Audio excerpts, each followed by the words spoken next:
Welcome to computer class. आज की class में हम chapter number 5 generation of programming languages में थर्ड जनरेशन को रीड करने वाले हैं। इससे पहले मैंने आपको first generation and second generation online class में भी और वीडियो में भी भेज दी है।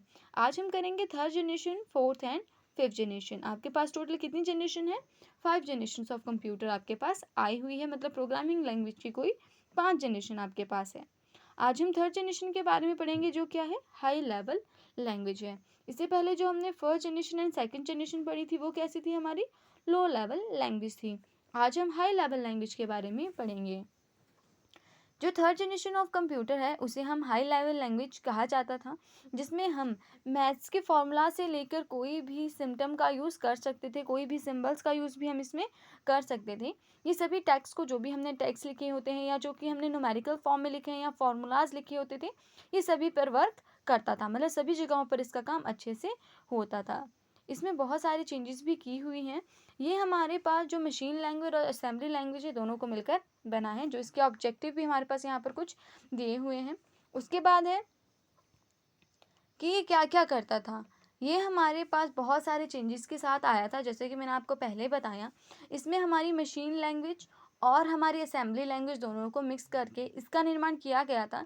जैसे आपको पता है कि मशीन लैंग्वेज और असेंबली लैंग्वेज में क्या होता था, बड़ी बड़ी अलमीरा जैसे हार्डवेयर के द्वारा हम कंप्यूटर को ऑपरेट करते थे।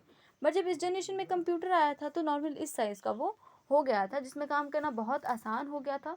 और इसमें हम सभी जनरेशन्स को मिलाकर, मतलब सभी लैंग्वेजेस को मिलाकर एक अच्छे से और कम समय में अपने कार्य को पूरा कर देते थे। इसके बाद आपके पास आती है fourth generation of computer. Fourth generation of programming language, मतलब जो हमारे कंप्यूटर में यूज़ होती थी वो भी एक वेरी हाई लेवल लैंग्वेज थी। ये कैसी थी? Very high level language. इससे पहले हाई लेवल लैंग्वेज और स्टार्टिंग की दो क्या थी? Low level language. अब हम फोर्थ जनरेशन पे आ गए हैं, जहाँ पर हमारे पास क्या है? Very high level language. आपने इस तरह के पीसी अभी भी हमारे पास देखे होंगे, जो हमारे स्कूल में भी आपको मैंने दिखाए हैं और आपके प्रैक्टिकल भी कुछ करवाए हैं। इसी के हिसाब से हमारे पास है, मैंने आपको ये फ़ोन में भी बताया है कि किस तरह से हमारे हम कंप्यूटर में कितने पार्ट्स होते हैं। सारी बेसिक नॉलेज आपको हमारे ऑनलाइन क्लासेस में मिलती रही हैं। उसी के साथ हमारे पास यहाँ पर है, ये है फोर्थ जनरेशन ऑफ कंप्यूटर, जो आपने देखा होगा या आपने खुद भी पढ़ना है और इसके बारे में और जानने की कोशिश भी खुद करती रहनी है, क्योंकि ऐसे कंप्यूटर्स आपने देखे हुए हैं। इस कंप्यूटर में क्या होता था? इस कंप्यूटर में भी ये बहुत फास्ट काम करता था, मतलब इसकी स्पीड काफ़ी अच्छी है काम करने में। और ये क्या करता था? और ये फर्स्ट, सेकंड और थर्ड जनरेशन को मिलाकर बना हुआ है। मतलब इसमें हम न्यूमेरिकल फॉर्म में भी क्वेश्चन सॉल्व कर सकते हैं, टेक्स्ट भी लिख सकते हैं, ग्राफिक्स का यूज़ भी कर सकते हैं, जिसमें हमारे पास MS ऑफिस यूज़ होता है। उसी तरह इसमें हम अलग अलग विंडोज़ डालकर अलग अलग स्ट्रक्चर को पूरा कर सकते हैं। ये बहुत ही, इसमें काम करना बहुत ही आसान होता था, क्योंकि ये ईज़िली हमारी लैंग्वेजेस को, हमारी बातों को समझ जाता है। और क्या, इसमें हम अपनी जो भाषाएं डालते हैं वो भी 0 और 1 की फॉर्म के अनुसार कार्य करती है, जैसे कि आपकी मशीन लैंग्वेज में काम होता था। इसके बाद इसके कुछ ऑब्जेक्टिव्स दिए हैं जो आपने खुद पढ़ने हैं कि किस तरह से काम करता है, इसकी स्पीड कैसी है, इसी बारे में इसमें आपको दिया हुआ है, जो मैंने आपको काफ़ी अच्छे से समझाया है।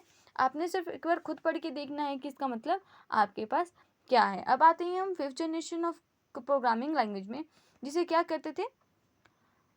Artificial intelligence. क्या कहते थे? Artificial intelligence. आप अच्छे से पढ़ेंगे। आर्टिफिशियल इंटेलिजेंस का मतलब होता है कि जो ये कंप्यूटर्स होते हैं इनमें अपनी एक इंटेलिजेंस होती है, अपनी एक सोच होती है, जिसे हम आर्टिफिशियल सोच कहते हैं। इंटेलिजेंस मतलब सोचने की क्षमता।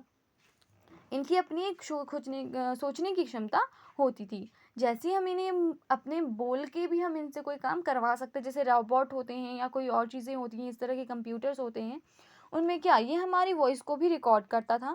और ये क्या है, हमारी वॉइस को रिकॉर्ड करने के साथ वो काम भी करता था, जैसे हम नॉर्मली गूगल पर बोलते हैं और गूगल फिर वो हमें बताता है कि हमने क्या किया है, हमने क्या पूछा है उससे, वो हमें आंसर देता है। उसी तरह फिफ्थ जनरेशन ऑफ कंप्यूटर में भी ऐसा ही है। इसमें जब हम कोई बात इसके सामने रखते हैं तो ये अपने आप उस पर अपना काम करना शुरू कर देता है। ये वाली जो कंप्यूटर लैंग्वेजेस है ये अभी यहाँ पर कुछ खास नहीं है, मतलब अभी नॉर्मल लाइफ में हमारे पास नहीं आए हैं, पर आगे चलने वाले कुछ सालों में हमारे पास ये नॉर्मल लाइफ में भी आ जाएंगे। इसमें आर्टिफिशियल, जो मैंने आपको पहले कहा था कि इसमें आर्टिफिशियल इंटेलिजेंस का यूज़ हुआ है, मतलब इसकी अब अपनी सोचने की एक क्षमता है, जिसके द्वारा ये हमारी बातों को अच्छे से समझता है और उस पर कार्य करता है।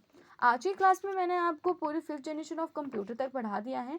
हमारा ये चैप्टर भी कंप्लीट होता है। इसके बाद आपके पास पेज नंबर 43 पर लेट अस ट्यून अप है, जो आपने खुद पढ़ने की कोशिश करनी है और इन्हें समझना भी है। आज की क्लास में आपके लिए इतना ही। Thank you and have a nice day.